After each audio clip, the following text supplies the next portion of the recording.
Hey Taurus, it's Empress Rose here. Welcome to your reading. These are general readings. Take what works, leave what doesn't. If I don't catch your storyline or wavelength here, check your other major placements. And this week there are no extendeds. So, all right, I've already shuffled and we're cutting the deck here. Taking the overall from the bottom of the deck. 5 of Swords. Difficult choices. No win-win solution. Sacrifices may need to be made in order to get out of this situation. You gotta... any way you go, there's not an easy solution here. So I like this card. I hate this card. I love this card. I love this card because so much of life is not win-win situations, and something's going to have to be sacrificed here. So you get to you get to choose, but right, you're in a canyon and you've got enemies before you and enemies behind you, and you're going to have to pick which one you want to face. Enemies within, enemies without. I like the reason I like it is because it acknowledges some of the more difficult parts, places that we can get stuck in life, not through any fault of our own, but just because we exist. So, and sometimes it is our fault. Okay, I'm not gonna, but it's just the difficult choices life presents us with sometimes.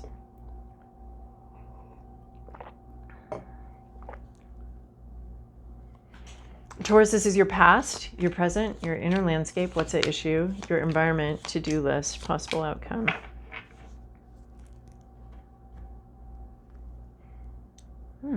Fast, interesting. We got a couple 5s here and a couple 10s. So in your recent past, 10 of Cups, you there was something very happy. It's something that made you really happy. Something that was very exciting for you. There was peace, there was harmony, happy home, happy heart. You've had that. You've had that in the past. It's 10 of Cups isn't like, and now we have arrived and now we'll be happy for the rest of our lives. 10 of Cups is a plateau, having achieved something that was emotionally very satisfying, very fulfilling. Usually does have to do with a happy home, happy relationships, peaceful relationships. In your current situation, you have conflict. 5 of Wands. Conflict. Oh, someone wants to burn the place down. It's a high conflict, very combustible situation. Everybody's got their, apparently everybody was kung fu fighting. That's what's going on in that's what's coming through here. So everybody's got their own perspective. Everybody's got their own way to torch the place to the ground. This is wild. It's like goes from happy home, happiness to like full conflict. We've got the potential to blow this thing sky high here. There's just like conflict here, and maybe it was hidden away, maybe it was tucked away, but it's open now. And it has potential to really like burn the place down. There's conflict here, and someone feels a little devious, and someone feels entitled to. They're shining a light on maybe some kind of conflict that's been under the surface. So it could be like this happy home, right? But in the basement, we've got a bunch of crap, and someone finally went down there and is like, this, what is this? I want to talk about this. Let's, open conflict situations. We've gone pretty wildly from, happy home to like, let's burn this place to the ground here. So your hopes, your fears, your inner landscape, we're thinking about power. Who has power? Who has control? There is a power struggle going on here. From what was once a peaceful situation has now turned into a little bit of a power struggle. So you're thinking about who has the power, who has the control. This is you might be really wanting more power and control than you have here.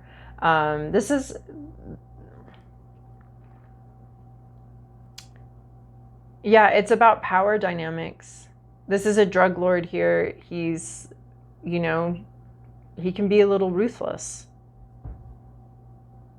He's not letting this go without a fight.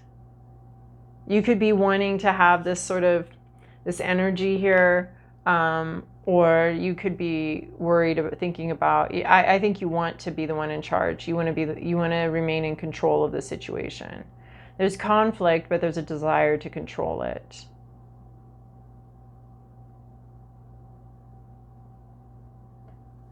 Or you could be worried about someone else controlling the situation.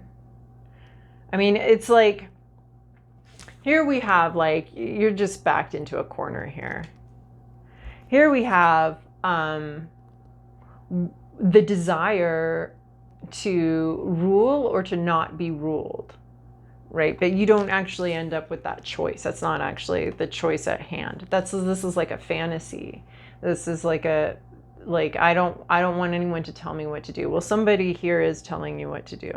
Not what to do, but your options are, this open conflict is limiting your options. Or you could be wanting to be the one, because many of us just don't want to be told what to do. We don't necessarily need to be in charge and be telling other people what to do. We just don't want to be told what to do. So for some of you, this is a card, I just don't want to be told what to do. I just don't want to be forced into a situation. You are forced into a situation, but you don't want to be. So it's a fantasy of not feeling powerless. And there's a sense of powerlessness here because you can't get out of the situation unscathed. So there is a sense of powerlessness there. This is having a fantasy of either not being powerless or having a fantasy of having a lot more power and control. So it seems like this is based on the overall of the reading and this open conflict. This seems like a dream one way or another of just not being controlled or being the one who controls the whole narrative, the one who controls the whole situation. There's a desire for control here, but the situation isn't giving it to you. Or a desire for not being controlled and the situation isn't giving it to you either. Here we have Seven of Wands in reverse. So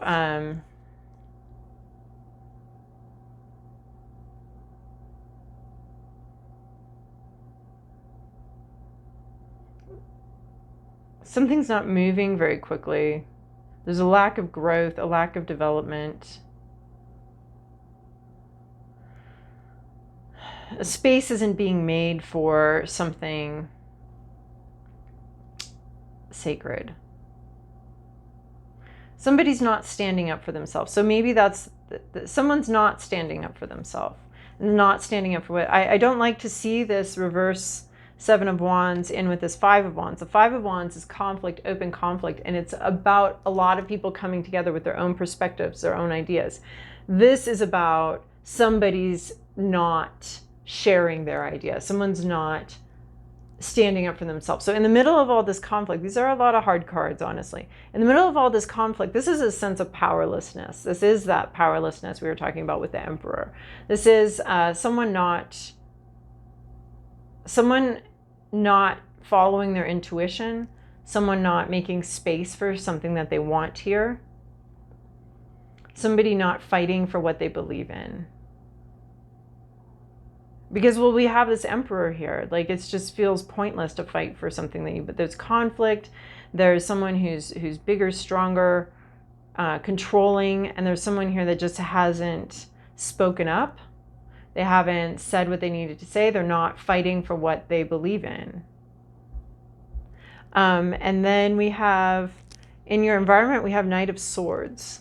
So this is sharp messages, clarity. Someone's bringing clarity in. Someone's bringing a very clear message in.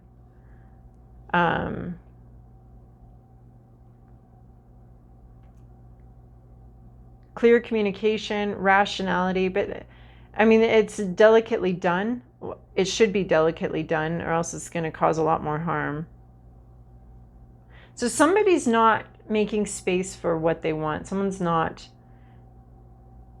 making space for their growth, but somebody else here, or there doesn't feel like room to grow here, or room for what you want almost. Someone's this Knight of Swords is about clear communication. I mean, the Knight of Swords comes in pretty quick. He's not completely reckless like the Knight of Wands, but there is a sharp, clear communication. And here I'm seeing like a wounding of self to, or being careful not to wound themselves. This person's being very careful to not damage themselves. I mean, they're swallowing their own sword. They're swallowing their sword. That's like a lot of self-control here. And there's like a stillness.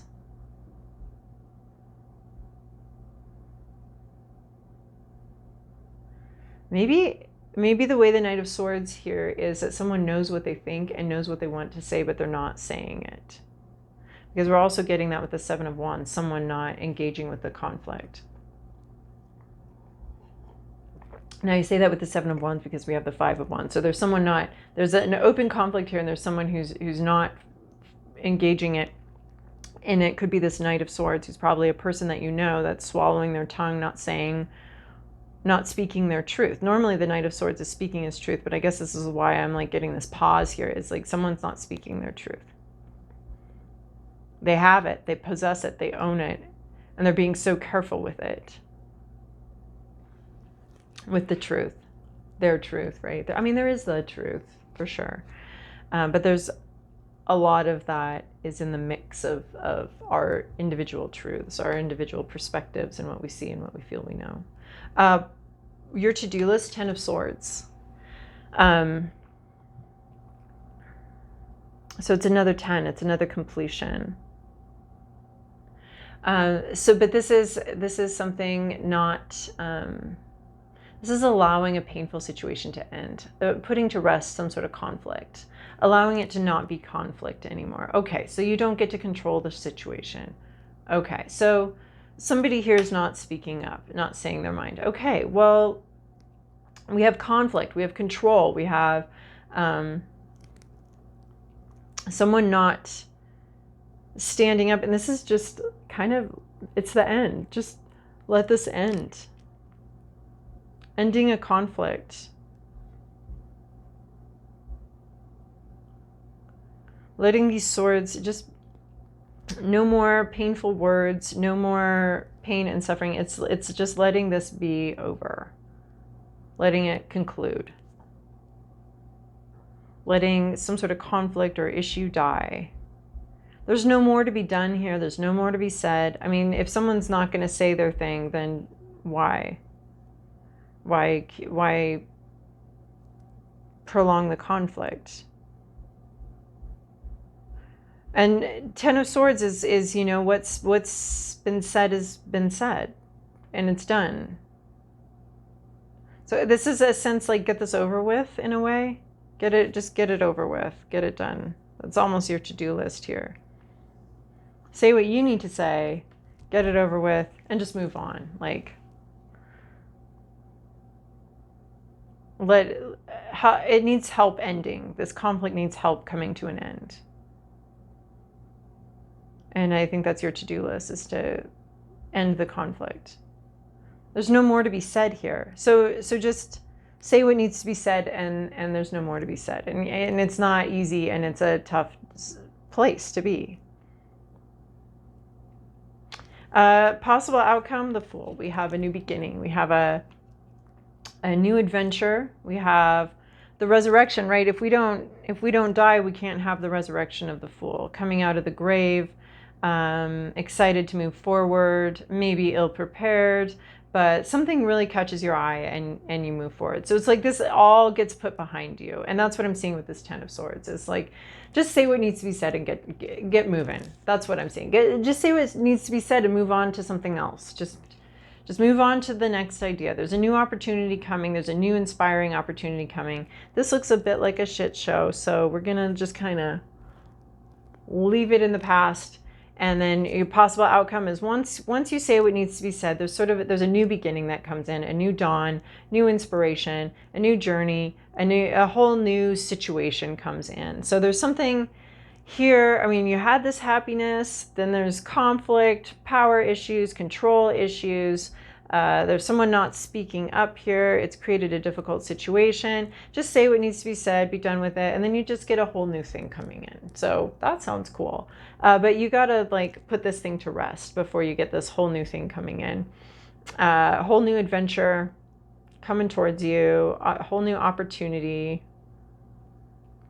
So, and it'll be exciting, and you'll understand, you know, after this experience, you understand there are these dangers, there are these issues, and they're not gonna, you'll be aware of them, but they're not gonna prevent you from moving forward. Just a new shiny thing comes, and it's very exciting. Okay. All right, Taurus, I hope that was helpful for you. Thank you so much for your likes, subscribes, and comments, and I'll see you guys in a couple weeks.